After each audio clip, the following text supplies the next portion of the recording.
In this tutorial, we're going to take a look at creating something called a style tile.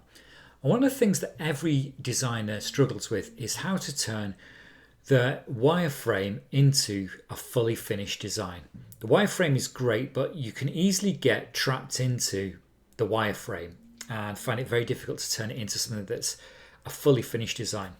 So I always find that a mood board is a really helpful step along the way. So what I generally do is I just go to either Google Images or one of the various image banks and just download a bunch of images that inspire me. That inspire me specifically around my theme, but could be also any kind of inspirational image. And so I've downloaded some stuff here, and the kind of thing that I've been inspired by out of these images is a color palette that's very fresh, very vibrant, and I think will work quite well. So as I come to this project, that's sort of the main thing I've got out of this. So all I generally do is just lay out the images on a single page like this, and then I just sort of choose a bunch of colors. So I'm going to take those colors and I'll get rid of this. And this is what I'm going to create. I'm not going to sort of do all of this right now, but I thought this was useful just for you to see. And then if I go to the template file, this is how we start off with that. So, you know, it's about turning something that's kind of plain into something that's kind of useful and usable. So we go into the colors, and it's quite easy to get these colors. We can just grab them from the top. In fact, I'm going to use the blue as the background, so I won't bother too much with that. I'll grab some of these others here until eventually I've got more or less what I want. And like I said, I'm not going to do it all because it'll take quite a while to do it. But if I just do one or two bits and pieces, it's always useful to see. Let's grab another color there. And then I can use that one.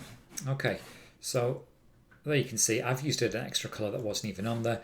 When it comes to these textures, literally just take your image, drag and drop them on the top, and you know, those will kind of work quite well.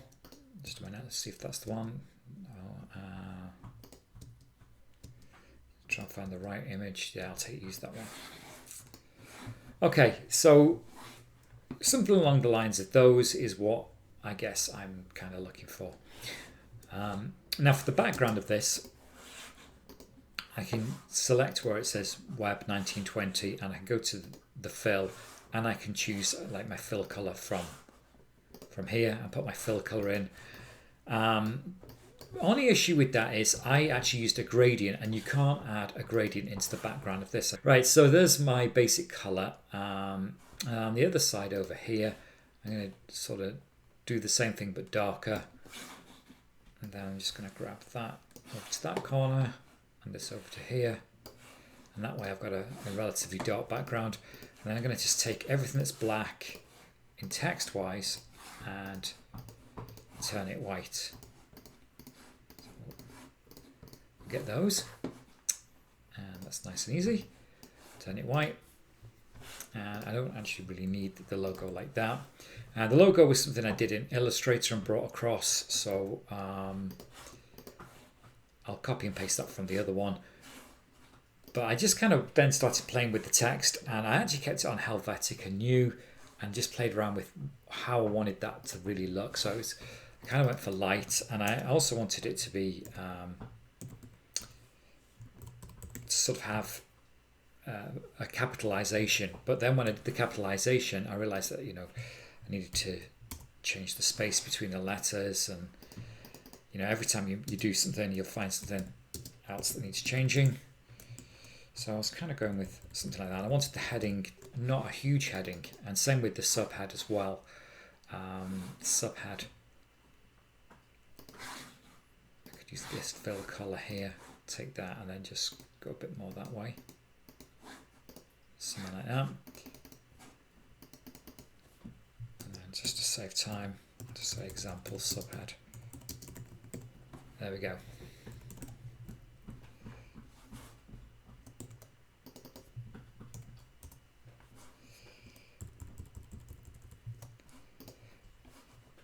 So you soon get to the kind of design that you want to get to. You work out what size you want your text, and you got to remember as well that what you're doing here is you're going to be on a mobile screen, which is probably going to be a lot smaller. So it's about finding what works on something that's quite small.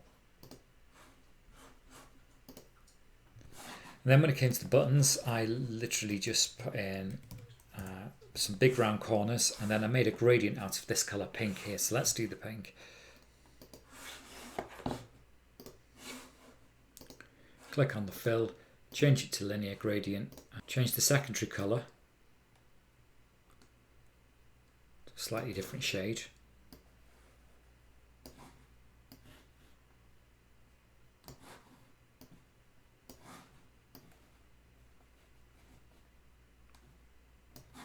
I'm going to leave it something like that. And because that takes quite a while to do, the best thing to do is pop that in and save it as a color.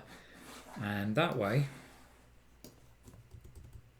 if I move this up a little, if we want to experiment with other types of buttons, such as a round button, when we come to the round button, we just click there, rotate that, get rid of the border, and then we're all ready to go on the round button. Now the other button, I just decided to try and do something that was a button that wasn't perhaps being used. So take the fill away, give it a border, and we'll make the border this color that we've used over here. Again, the text, we can do the same thing with the text, we can make that the same color. So and then put on the edge of this 30 pixel border, and we get to that. So with all of these things, it's just about building them up until eventually you get to the point where you get the results that you're looking for. And as you can see here, I've used these icons. These are really the only icons I'm using. I've just put them in 2 different styles just to try that out. I've also been experimenting with the slider. I had some sliders on my design, so I've got one side here that shows the slider, so kind of using this gradient idea here. And you can't do a line as a gradient, so what I did was I just made a rectangle. I just made a very, very thin rectangle, and put that color on the rectangle, and then was able to play with it like that. So it's just about experimenting until you get the look that you're after. So again, a drop menu idea, all of that stuff comes into play. But when you finish with it, what you will end up with is you'll be able to get rid of, if you don't need the font name and hex code, you can get rid of them. You can get rid of stuff like this, you can get rid of that, and then you're done. So once you're done with that, save that off as a PNG, just as we've done previously, and there's your style tile done. And that should really help you out as you move forward in your design. You should have most of your interface elements kind of put on here, the typography on here, the kind of images you're going to use, logos, that sort of thing, and that'll really help you. And if you're not exactly perfect on here, again, the next evolution will happen as you start to design. You'll realize, oh, maybe that's not working, maybe that color's not great. Just, that's okay, you don't have to stick with them. Just, it's the starting point to get you to the end point. Design is always iterative, and you always end up changing and just moving something a little bit. Okay, so that's it. There's the style tile.